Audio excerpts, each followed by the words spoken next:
Every mystery leaves a trace, a clue, a rumor, a piece of evidence history forgot to explain. This is the Enigma Files, where every story is true, every theory is on the table, and nothing is ever fully closed. All right. Welcome back. Another episode. How's it going, Paul? Good. Episode 3. We are just trucking along here. That's it. And today we're going to go on a treasure hunt. National treasure. Well, all right. We're not going to give away too many spoilers, but when we go through this, if this sounds like a movie theme to you, it probably will. But I mean, who doesn't like looking for a lost treasure? Oh, that was half of my childhood was like, you and your friends would do like treasure hunts and like make the map and hide something. Like that was always like a super fun thing as a kid. Or like Indiana Jones, like you wanted to be like the guy that was searching for lost treasure. I mean, who didn't love that in our generation? So did you make one of your friends do the truffle shuffle? I was the one doing the truffle shuffle. You were the one doing the truffle shuffle? Do the truffle shuffle. Love the Goonies. Love those, like, Indiana Jones. Like, any of those. And you're right. We're going to get, without too much spoilers till we get into the story, National Treasure vibes. No, Nicolas Cage is not going to make an appearance. Yeah. Let's bring him in. He's our guest on the podcast today. We don't need that level of crazy on our podcast. We've got enough between the two of us. But I mean, who doesn't want to like find pirate treasure or buried treasure and dig it up and my life just changed because I found this buried loot. And so that's what we're gonna. Today's case is gonna be about buried treasure. It's going to be about the Beale Papers, which this is a fun. I gotta be honest with you. This is a fun one to me. Like we did some pretty heavy ones. The first couple episodes were murder and mystery, and this one to me is just like I can hear Indiana Jones, like you said. I can hear that theme song playing in my head. Yep. So. Now, full transparency, I didn't hear about this. I never heard about it until we decided to do it on the podcast. So this one is a brand new one for me, but was really cool to investigate. Yeah, and I got a little bit. I've heard a little bit about it, and so it piqued my and so we're gonna do a quick flashback to episode 1. One of the rumors about Edgar Allan Poe was that he may have been the writer of the Beale Papers. Mm-hmm. Now, we touched on it. It can't be the case. The timeline doesn't match up. But, little shout out back to episode 1. Good old Eddie. The good old Ed. He was busy. This would have been way too much of a light story for him. Though he did write, right? He wrote, what was it, The Gold Bug, which was like, this great treasure hunt book as well. So maybe it wasn't too far of a reach, but good old Eddie was dealing with a lot of other things, not writing this. So yeah. All right. Well, let's get into it. We'll jump into this one and go through the case. So we're going to travel to 1817. We're going to go to Virginia. And we're going to find a gentleman by the name of Thomas Jefferson Beale. Does not at all sound like a fake name. No, like something you'd find on like a fake ID or something. But that was his name, Thomas Jefferson Beale. And he's part of a group of about 30 men. And they're going to go on an adventure, a hunt, do some tracking. And they're headed out west. They're going to go beyond the Mississippi, and they're going to follow the trails that would lead to what is present-day New Mexico. Mm-hmm. One of the cool things to remember is that the country's not very old at this point. We're not that far from the founding. So this was something that folks did. There's that whole, outward expansion, head west, manifest destiny, all of these ideas are there. And so they're headed out, this group, and somewhere near the foothills near Santa Fe, legend says they come across a riverbed that's just streaked with gold and silver. And they decide, we're going to work this find, and they take the next 18 months in secret to mine the metals. And they melt it down, they mold it, they just basically get it ready to be able to be packed and moved. And so they decide that that's what they're going to do. But as they're working this, they pull out what would have been the equivalent of $93 million today in precious metal and jewelry. So, life-changing, that would money. Be wonderful. Yeah. Well, and if you think about 30 guys, if they split it evenly, everybody's walking out with the equivalent of about 3.1 million. Yeah. So, not bad for 18 months worth of work. Right. So they decide what they're going to do is they're going to load it up into heavy iron boxes, and they're going to travel back to Virginia. Back to Bedford County is where they're from. So they decide that's what they're going to do, and there's really not an explanation as to why, but they decide that we're going to bury it. We're going to hide it. You can fill in some gaps here as maybe why, like at this time, maybe they didn't want to just show up with, $90 million worth of, stuff and gold and silver and potentially be robbed. I don't know. There's really not a good reason as to why they would bury us. But that's what they decide that they're going to do. And so then that jumps us ahead now to around 1820. And here's our guy, Thomas Jefferson Beale again. He's supposedly, I'm gonna use supposedly a lot, and you're gonna hear why as we go through this. But supposedly he arrives near Buffalo Creek, which is just outside of Bedford County. And there he uses the term that's used as an excavation or vault in the record, 6 feet underground, bury the treasure. And Beale, being the guy that he was, didn't want everything to just vanish if he and his men don't make it home. So he writes 3 ciphers, 3 codes. Code number 1 tells the exact location of where the treasure is buried. Code number 2 lists the contents. So it would break down that $93 million worth of gold, silver, and jewelry. And then the third is the record of all the guys that were on this expedition and their rightful heirs. And so it says that he seals them in this lockbox, and he goes to a Lynchburg innkeeper, a man named Robert Morris, and he tells Morris, pretty simple, hold this for me. If I'm not back in 10 years, then you can open the box. And Beale leaves, and he's never seen again. I don't know what your thoughts are up to this point of our adventure here, but so a few things. It's interesting that he made 3 ciphers, and all of them had a different information. I mean, honestly, I don't really care who the heirs are or what's in the box. If I can find the box, I'll find out what's in it pretty quickly. So that would be the one that I would really care about, is that first cipher.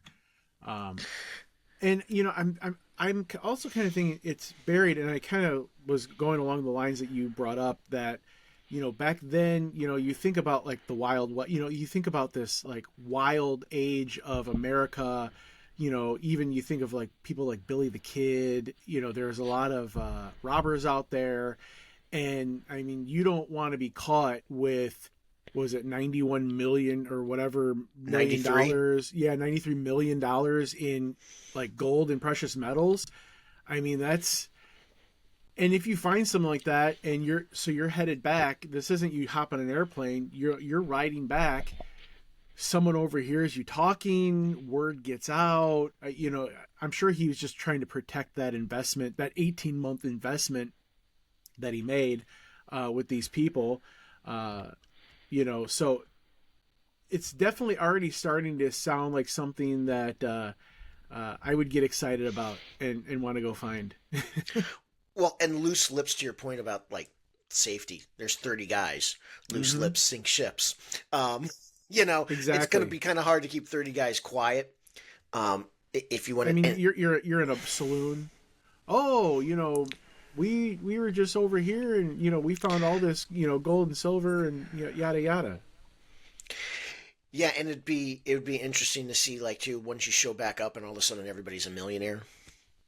Like, yeah, it would be a little suspicious as to what's going on. And maybe it's just to, like, lay low, like, hey, we just don't want people to think that we went out on, like, some, criminal spree out west and we were robbing trains or something. Right. And who knows if somebody would have gone there, but it would have looked weird. But even just to show up, to an innkeeper and tell the guy, I mean, it was awfully specific. Like, hey, hold this for 10 years.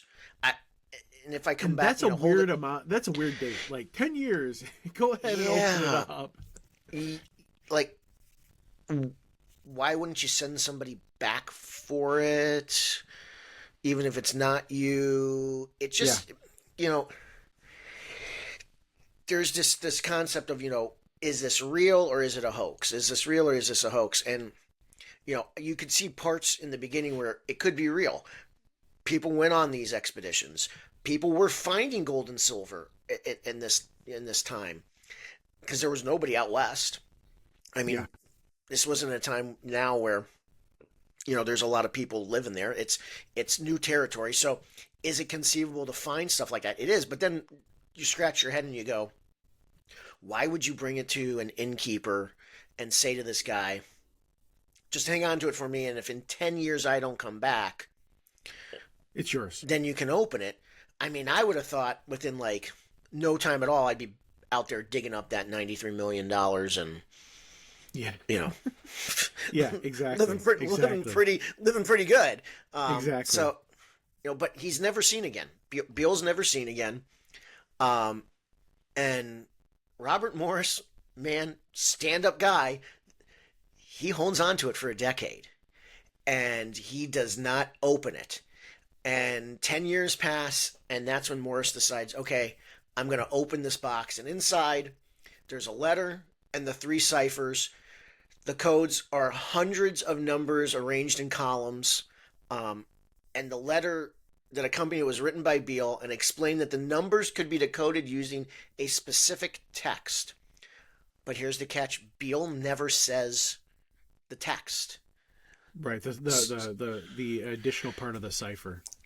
What would break it? So here's Morris with 4 sheets of paper, a note that says this code can be broken, but I'm not telling you how, and hundreds of lines, hundreds of numbers on pages, and nothing else. So you're just stuck staring at this, and so that's basically what Morris has for years. I mean, nothing. It's just numbers on a page. And it wasn't until the 1880s, some 60 years later, that an anonymous pamphlet appears in Lynchburg in the papers, and it's printed under the title The Beale Papers. And it tells the Beale's story. Mm-hmm. It reprints the ciphers, and then it claims that one of the ciphers had been broken, and the cipher that they broke was the second cipher. So remember, second cipher said how much was in there. Right. So we don't have the location. We don't have the names. But we have what was in the boxes. So it's one of these things where, you got to kind of scratch your head. Why suddenly in 1880s does this pop up? It never says that Morris, I'm assuming Morris would have talked to somebody, but it never really says like Morris, had a conversation with a newspaper. Like, how'd they get the story? How'd they get Beale's story? How'd they get the ciphers? I was going to say, how do they get the code to crack the cipher when there's not even like a clue, or anything like that? How do you, and we'll get into what cracks that cipher, but how would you even have access to that? How would you randomly just say, "Oh, I'm gonna, check this out"? It's really kind of, I would, in our house, my kids or my wife will question like, "Oh, why is this person doing this in this movie or TV show?" And I'll say, because the script told them they have to. Right. So it almost already sounds like a movie, where this is one of those things that you go, how did they come up with this? Oh, because the script said so. Right. And it's originally printed anonymous. Now we will, as we go through, we'll learn who wrote it, the pamphlet. Yeah. But how do you get a hold of it? Like, there's really no explanation. This is the first time that we hear it referred to as the Beale Papers. Previous to that, it's not really. Beale was always kind of looked at as the guy that led the group, but right. There's just a lot of, there's like this big jump of 60 plus years of nothing to all of a sudden. We know his story. We know the ciphers. We know it's just. Mm-hmm. To your point, weird. It's one of those things where you would go like, there's a plot hole, in the movie. It feels very much like that.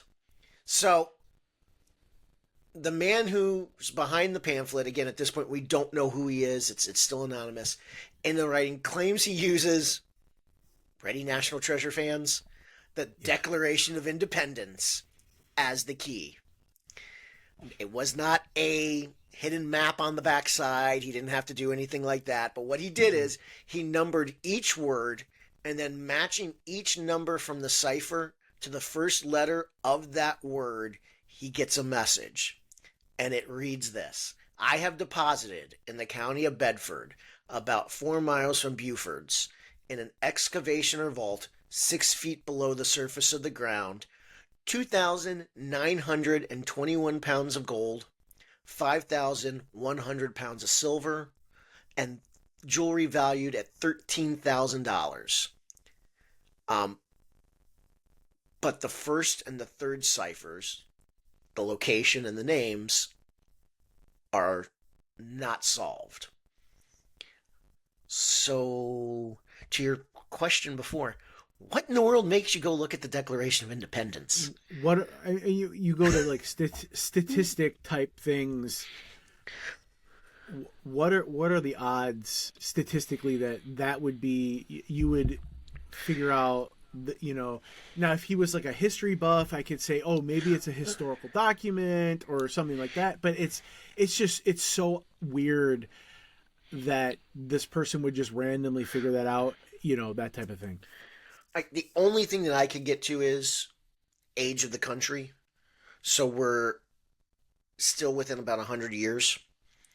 So here's my only way that I can figure this out is 1818 Beale would maybe use the most popular text that's out there, which to me would probably be the Bible or the Declaration of Independence, because it's pretty much out there. So, I mean, I could see I could make a pretty extreme reach where I go, maybe this guy went, okay, what are the texts that would have been really accessible that they would have known to use? Especially at that time. In 1818. Yeah, at that time. Yeah. So maybe he used the Bible and it didn't work. But I'm going to poke a hole in my own theory here. What in the world makes you decide I'm going to number each word? Yeah. And then I'm going to pick the first letter of each one. Like, why wasn't it the third letter? Why wasn't it the second letter? I don't know. And so to me, again, to your point, statistically, it just doesn't make sense. But he gets a message, and the message does exactly what it says, which is tells them what's in the box. In the box. and it kind of does tell you where it is. I mean, a little bit. It says it's in the county of Bedford, and it's 4 miles from Buford's. So it does give you a little bit of like, but yeah, that first cipher is going to tell you exactly where it is. That's the claim. That is the claim. Is that it would do. So, as you can imagine, the hunt is on. Yeah, I'm grabbing my shovel right now. Exactly. And that's exactly what happened. So the pamphlet gets published and it creates just this massive amount of treasure hunters. Um, Men start arriving with shovels, picks, and dynamite, and they are digging up everything. Um, and then, again, legend goes that they would do this all day, and then at night they would start talking about where's the treasure from. Is it from some secret society? Is it lost Confederate gold? We can't find it because it's cursed. You get all these wild theories behind it. Yeah, the tall exactly. tales start. Exactly. And they don't find anything. So they're digging up Bedford County and nothing's being found. And so then the whispers start. Did Thomas Jefferson Beale even exist? And I'm going to tell you, to this day, surprise, Cipher 1 and Cipher 3 have not been broken. This is where we're going to get into kind of a little more modern. So 1930s, the American Cryptographic Society examines them. They can't break it. So a whole group that is dedicated to code breakers can't break it. Yeah, this is what they do. Then another group that we probably have heard of, the FBI in the 1940s, they take a swing at it. And they can't break the code. And then an agency that probably has a little bit of experience cracking codes, the NSA, in the 1970s takes a look at it. And they can't crack Cipher 1 and Cipher 3. So now you really have to start wondering what's going on. Yeah, how can a layman crack Cipher 2, but some of the greatest minds in the country, even like in a more modern day 20th century, can't crack the other two ciphers? My red flags start going up. Right. They're like the people that this is in front of, their livelihoods, their is built around deciphering code and breaking this, and they can't figure it out. So they do a statistical analysis, and it comes back strange with Cipher 1 and 2. So Cipher 2, they find, does behave like real text. So there is a way to statistically look at the way that the code is put together, and you can see if it's supposed to point you to an actual message. So they said, yes, Cipher 2 behaves like it's real text in a message. The others, though, look random, as if they were just generated without any meaning. And that's when the research I did, that it showed like they were very convinced that what I had saw, it doesn't show typical patterns of a genuine encryption. Right. So this is when you really got to start now looking back into, okay, who were these guys that, were the basis to this, one, story, and two, the code. So they start to look, and this theory starts coming up that everything's a hoax. Mm-hmm. And they look at the pamphlet, and they believe that it's written by James Beverly Ward. Surprise, Ward owned newspapers. What a shock. Yeah, surprise. And so they start to look at, maybe this was a way to sell copies and to get tourism to come to Bedford, Virginia. Would have been a really interesting viral way to get people to come. Yeah, absolutely. Now, I do want to say about the pamphlet that people that looked at this pamphlet for authenticity, in the research I did, it says that the pamphlet writing style and tone are more like an 1880s fiction than an early 19th century correspondence. So it actually looks like it's written as a work of fiction than how you would actually correspond with somebody. So that right there then makes me question the authenticity of the pamphlet. Yeah, absolutely. The writing style doesn't match. And then here's another thing that really kind of starts putting some nails in this coffin of it being real is there is no public record that has ever verified that a Thomas Jefferson Beale existed. Yeah. So it's clearly a fake name. Well, and so that's an interesting point. So let's assume for 1 second that it's not a hoax, right? Could he have come up with a fake name because he didn't want to give his real name because he didn't want anybody to, he didn't want anybody coming after him. Yeah. So he gives this clearly fake name, and everybody remember the name of Nicolas Cage's character in National Treasure was Benjamin Franklin Gates. Franklin Gates. Like, you can't make this. Well, they did make this stuff up. Like, they literally said, this sounds like a good movie, so we're going to do it. Again, let's go back, though, and just assume it could have two very plausible explanations. He gave a fake name knowing I need to be protected, or 1818, birth records weren't what they really were, so maybe it got lost. So maybe he did actually exist, but we don't have birth records to prove that he exists. Right. Right? Because now we're 200 plus years. Right. And the pamphlet was sold. Yeah. And it literally, so this says, the story's only sources are anonymous, unverifiable, and, this is all tied to financial motives because the pamphlet was sold for profit. So, again, the grifting alarms are going off. Well, and when you look at, if it is Ward, who I think it's, the consensus is pretty much it. Ward was the writer of the pamphlet. He would have benefited massively from the newspaper sales and everything else. So, man, if it's a hoax, the guy's calling was not in a newspaper. He should have been writing some books. Yeah. But like every good mystery, some just refuse to die. And this one hasn't. And so if it's a hoax, it is one of the most brilliant frauds of all time. It's just brilliant.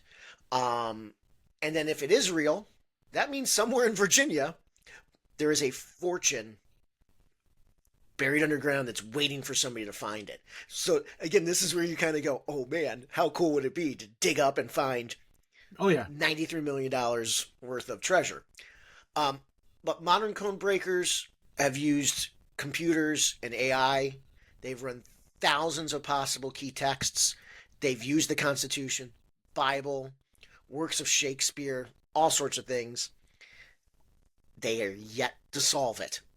So you would think supercomputers, which is what they use now in AI to crack some of these codes, you would have thought they would have stumbled across something. Nothing's coming up. And again, you're using works that would have been works that were available to these guys if it's not a hoax in 1818. So nothing's coming back.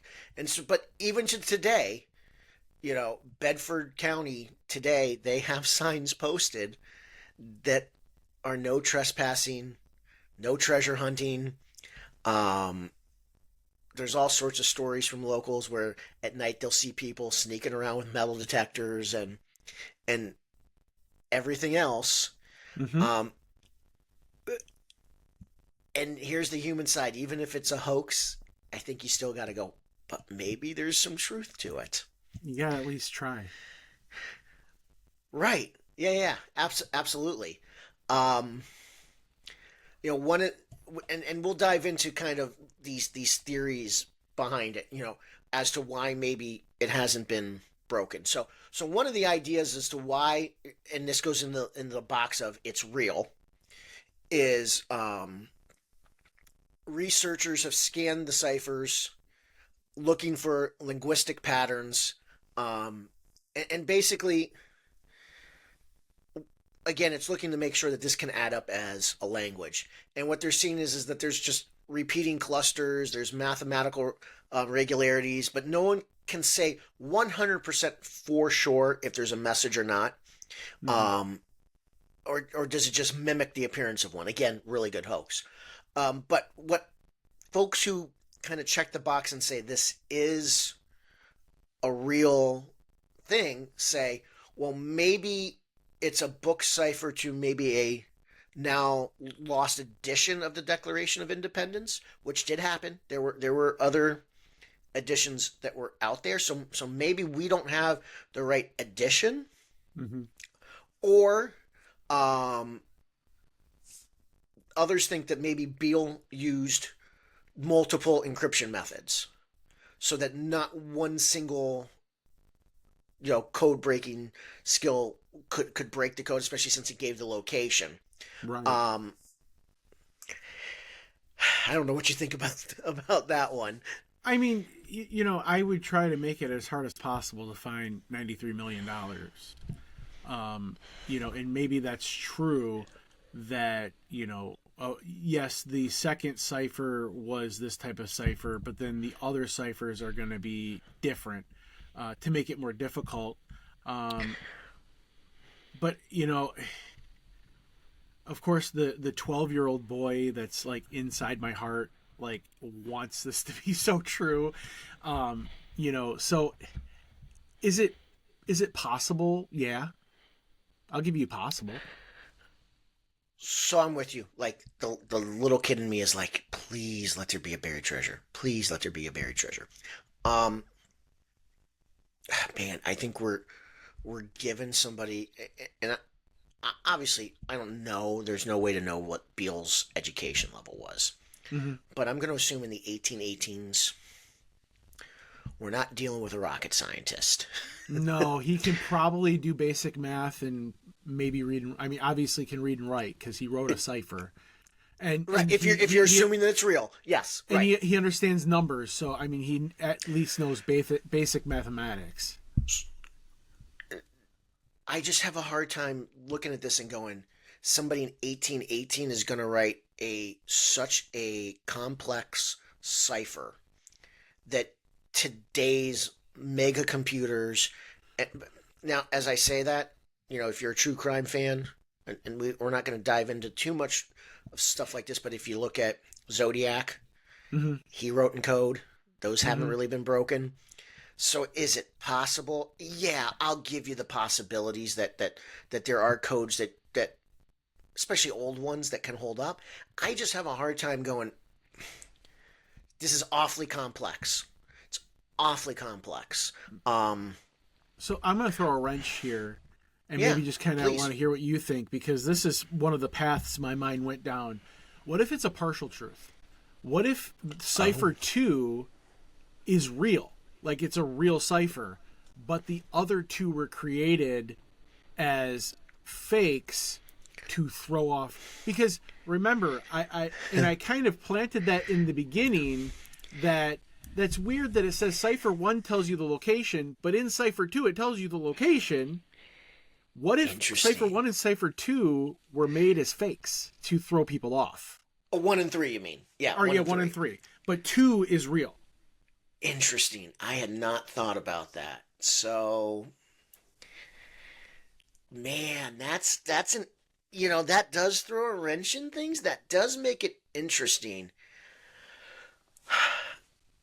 Because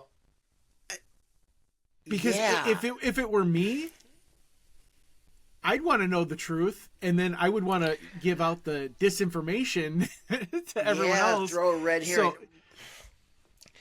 Yeah, that's an interesting point that I had not thought of, that definitely checks the box of this could be real. Now, here's my issue with any of these. 30 guys over 10 years. So let's just assume it's real. Mm-hmm. 1820, they go back, they give the innkeeper the box with the codes, Morris, and he holds it. Why didn't one of the 30 guys over 10 years... Pause for a second. The innkeeper's last name was what? Morris. And they gave him a what? Yeah. And they gave him a what? They gave him the code. A code. A code. Morse yeah. code. I'm Code. sorry. Yes. Yeah. Like, it just... I had to pause for a second because it just, like, hit me. Morse code. That's pretty wild. That's wild. Yeah. So again, even as we're talking this out, we're kind of like having a good time picking some holes in this. But you would think though, like Paul, if you and I found $93 million and it's just you and me, are you waiting 10 years for me to tell you to go dig it up? No, we're like, as soon as the guy is out of the distance, you're picking me up in your truck and we're headed out to go grab this gold. If you went home and told your wife, we buried we could have $3 million tomorrow. Yeah, right now. But we're going to wait right now, but we're going to wait at least 10 years or never dig it up. Like, again, why wouldn't one of these dudes go and dig it up? Yeah, there's 30 guys. There's 30 guys that know where it's buried. Yeah, how do you keep them quiet? Now, I could give you the flip side is they don't know where it's buried. Beale just took it and buried it himself. But that's a lot of work. Yeah, I mean, it was like tons and tons of Morse code of metal. Like, yeah, that would be a lot for one person to do. It just doesn't. Again, I don't know. Once you kind of start to pull back and look at it, it doesn't really add up to me. But again, it is a mystery that still has not completely gone away. There are people now who have risked safety, spent money, quit jobs and moved to Bedford County, and had to dig until law enforcement came in and told them to stop. Yeah. So, you've got people who have spent a better part of their life, hunting this down, and still nothing's found. I don't know where you fall on this whole thing of is it a hoax? Is it real? So, we haven't talked, so yeah. So in some more in additional parts of my research, it brought up that this could be based off of a local legend from that time period, from that early 1800s, and like I said, this is where the tall tale starts. That's how these tall tales, could Paul Bunyan have been a real historical figure at some point? Yes. But then all the big magnificent stuff, or Johnny Appleseed, or, he didn't have a giant blue ox. No, he didn't. And it's just a misinterpreted local legend. And even today, you have a lot of these places that come from, 200-300 years ago. There are these local legends that have always just been there, and they kind of just grow, and it could be on that, or the simple fact that it is a complete work of fiction that was done to make money, maybe. So I think of the Blair Witch Project. So I tell my kids how, from a movie marketing standpoint and a movie telling standpoint, this was like paving the way, where the internet was brand new. We don't really know, they're selling it as like, this is like found footage, of this, these people that went to go look for this legend, the Blair Witch. We don't know. You're looking on the internet, they're making like fake websites. Like, so like none of us, do you remember, Tony, going to see Blair Witch? And it's like, is this real? I don't even know if it's real. So what if this was a short story that was made to look like it's real, like the Blair Witch? It's a movie, a fictional story that was made to look real. What if this is a short story that was made to look real? And very maybe possible. like a first of its kind. What do you even think of, we just came out of Halloween. Orson Welles, War of the World. Yeah. He does his reading. He does his reading over the radio. How many people thought it was real? Real. Yeah. It's an interesting thought. And because it was so good, it's like, why would you ever tell anyone it's fake? You're probably making so much money off of this pamphlet. Why would you ever tell anyone it's fake? I agree with you. It's a hoax. I think we're on the same page on this, that it's a hoax. Or am I maybe going out on too far of a limb? I mean, I think we're in agreement. I'm maybe not. I'm partial to two. Okay. So, of course, the hoax. So the logical side of my brain says this is the most logical explanation, is what I just laid out. That this was written to look real, but it's a short story. Mm-hmm. Back then, this was a big thing. The treasure hunting. You even think about go west, young man. California's full of gold. I was just in Alaska a couple months ago, and there was a gentleman who founded a town in Alaska who he knew that this was going to be a big spot for gold, and he developed this town and got rich because people moved there. So, the logical side of my brain says, what if this was a fiction that was written to appear real, but because of the profit of it, why would you ever say it was fake? Because then you lose your profit on this. You're no longer selling it. Or I think when I brought up that the first cipher or that second cipher is real, the other two are fake to throw people off. So the Goonies fan, the National Treasure, the Indiana Jones kid inside of me desperately wants that to be true. Yeah. That that at least Cipher 2 is real. That there's that hope that it's real. So the little kid in me wants that so badly. However, I think it's a hoax to sell papers. I think that's really what it was. I think Ward was a good storyteller. Mm-hmm. And I think the biggest red flag to all of this is 30 guys never went and dug it up. No, that I mean, and that is a lot of people to keep quiet, a lot of people to trust that they won't go dig it up. That number did kind of, that was one of those flags that hit that's a lot of people. Yeah, you are committed to the cause. Yeah. Because, number one, you never said anything to anybody. No wife, no kids, no cousins twice removed. Mm-hmm. Nobody spent a long night in a tavern and slipped some info. Mm-hmm. None of that happened.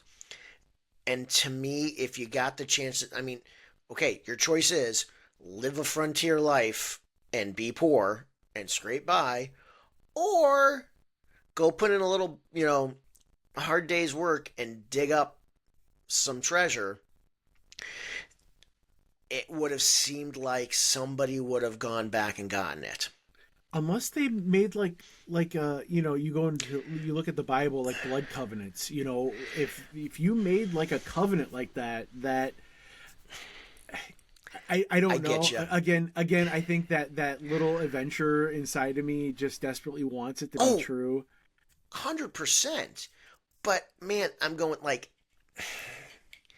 at no. So your agreement was we're going to put in 18 months of work, back-breaking work, to mine all of this metal, this precious metals. 18 months. We're going to melt it down. We're going to make some jewelry out of it. We're going to make it in the bars or whatever they made it into, so that we can travel it back all the way, halfway across the country, and bury it and never take advantage of what we got. Just doesn't. Forget the fact that there's no record of Beale being a real person. Forget the fact that the code 1 and code 3, when it's analyzed, doesn't seem to linguistically add up to anything. Human nature is human nature, and let's be honest, we are greedy. at our core. Like, yeah. Oh yeah. Oh yeah. we can all say we're these wonderful people, but I mean, that's a lot of money. And, then the thing that stands out to me is you never showed back up in 10 years. So you gave this guy Morse code. Love it. Now it's going to stand out to me. Right. But you gave this guy and like, you didn't peak for 10 years. Okay. And that's maybe the easier thing because you gave your word and like, good for you, man. But you never got curious. Nobody ever came back to get it. It just doesn't add up. Somebody would have gone looking for the money. I mean, I can't imagine one of those guys would have gone digging for it. And then, like, to me, the pamphlet, like the randomness of the pamphlet, the randomness of how you broke it. And then you add in the fact that Ward made money off of it. Like, I think anytime that there is a motivation for money to be made, you really have to look. Oh yeah. And he had the story. He had like what do they always say? Follow the money. Yeah. So to me, as much as I want to be like, come on, Paul, I'll pick you up. We're headed to Virginia. We're gonna dig up the. I don't think there's anything there. I don't think there ever was anything there. It stinks for me to say that because it makes for an amazing story. Oh my gosh. I mean, they made a sequel. They made the movie and then they made a sequel of the movie. Yeah. And they were fun movies. And this is a fun story. But I mean, again, is anybody running around thinking that there's a map? At least he had clues that brought him to that, Yes. You go back to the Silas Dogood letters and he has the kid going and looking at, the different, so at least when they told that story, there were some clues that brought you to, okay, it's the Declaration of Independence. But Tony, as sad as it, and so my head thinks one thing, my heart thinks another. Yeah. My heart is really sad and broken, but I think you're right. I think, again, I'm going to say, I think this was this writer who wrote something as if it was true, made so much money off of it that he would never tell anyone that it wasn't true. And we're still talking about it today. And we're making a podcast on it. There have been other podcasts on it. Yeah. Like I said, they've made movies based on this type of. So like, and this is, to this day, it remains the most famous unsolved cipher mystery in the world. It's up there. Yeah, it's up there. Yeah. And how much does Bedford County make in tourism? So like a side tangent, but it kind of reminds me of this. So my wife and I have been watching Modern Family, and the one character, Phil, comes from Florida, and there was this whole legend of like this giant penguin that was they found these footprints like Bigfoot on the beach. I'm bringing in something like a Bigfoot. Of course, it's always Bigfoot. I gotta bring in Bigfoot. So Bigfoot hid the treasure. So they talk about this thing, and it like brought like tourism to this town in Florida. Well, when his dad passes away, he's cleaning out his dad's garage, and he finds like the shoes with the penguin print. And at the end of the episode, he actually goes, because at one point, like, they disappear and you never see these footprints again. He goes back through the beach and he's wearing it's like, it's how much money has this county, this area gained on treasure hunters to this day coming there to look for this treasure. And now apparently Bigfoot. Yeah, Bigfoot. It's always Bigfoot. It's always Bigfoot. It's so great. I think every week I'm going to try to work Bigfoot. Try to drop in a Bigfoot context. Shout out to Bigfoot. Yeah, to our faithful listeners, you're going to get a Bigfoot drop every week. Yes. Man, I'm with you. I so desperately wanted this to be like true, and that there's a treasure, and the logical side of me just goes, it doesn't, but man, is it a great story. It's amazing. Man, is it a great story. It is an amazing story. I love it. This is the sort of thing that just like to me just is so much fun about history sometimes is you get this stuff. And to Ward, man, are you a writer? Because Yeah. not too many people have something that He missed his calling. endures. Yeah, yeah, and it's endured for 145 years or something. Yeah. Like good for you, man. To the poor people that have spent their life and their livelihood and Sorry. money, like that's not great. No. But maybe should have looked at the information a little closer and seen Yeah. that some things just didn't add up. And you know what? Hey, if I'm wrong and somebody finds that treasure, I look forward to hearing about it. And good for you. Yeah, we'll interview you on the podcast. Well, yeah. We will gladly come back and do another episode about treasure found. Yeah, let's in reopen Bedford that case. County. Yeah, let's reopen that case. And but I just think it was a good way to sell papers. It was a good way for tourism. It made for a good story. And because there's truth and because there's money and because it's life-changing amounts, because let's be honest, if it was, 5 pieces of gold and 1 piece of silver and a piece of jewelry, ain't nobody going to dig up Bedford County. Yeah, no one cares. Yeah, nobody cares. But because it's $93 million worth, you sit there and you can talk yourself into a lot of, well, maybe there's a chance. Yeah, it's worth a shot. It's worth a, right. You even made the comment. Hey, it's worth taking a shot. And I think that's where you get to this, where people start going, well, I got a weekend. Let's maybe we'll be the ones that prove that it's true. There's just a lot of randomness to this that just it makes for a good story, but there's like giant I said, plot holes. That second cipher, like what leads you to figure out that's how, with no clues, like it's so random. It's just so, it's like, go back to that movie because, Tony, you and I are huge movie fans. We love cinema. It's that phrase Deus Machina, like, it's like the, the writer doesn't know how to get there, so they just get there. Well, and it's a cool point, and this will be one of my last ones I think that I make here is why Cipher 2? Why not Cipher 1? Yeah. Like the one that I would care about, and I think you mentioned it earlier. In fact, I know you did. Is I ain't wasting my time. Yeah, I ain't wasting my time on who the guys were that were supposed to get. They're long dead. Yeah. And I'll find out what's in there when I open it up. Right. Like, so if you're going to break the cipher, now, again, I can take the other side as I tried. I got nowhere. Yeah. So then I was running all 3 of them at the same time, Right. We'll try this one. We'll try this one. And one finally, threw it all to the wall and something stuck. Okay. But man, I would be fixated on Cipher 1 and not so much Cipher 2. And so to me, again, red flag. Why is that the cipher? Why is that the cipher that's made easy to break? And I'll say easy in quotation marks because why would you pick the Declaration of Independence unless you're Nicolas Cage?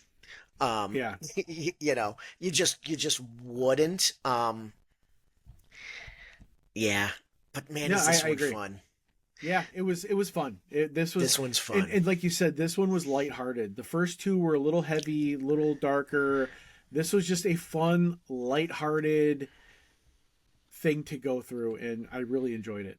Yeah, and to our listeners out there, if you're going through Bedford County, and if you had never heard of this, and now you travel through Bedford County and you find a treasure, we'll take our cut for turning you on to this. You can reach out to us and let us know. Yeah, we'll just take like a measly 10%. Yeah, we'll just have just charge a handler's fee if you had never heard of this before. But if you do go through and you find it, tell us. We're interested to know. And if you do find it, come on, we'll gladly sit down and talk and figure out how you broke it. I don't think you're going to though. No, no, sadly no.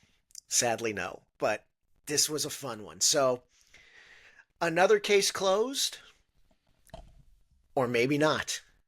This is the Enigma Files, where every ending is just the start of another mystery. Be sure to like and follow us on social media. Give us a review. And until next time, everybody out there, good luck on your treasure hunt. Yeah, good luck.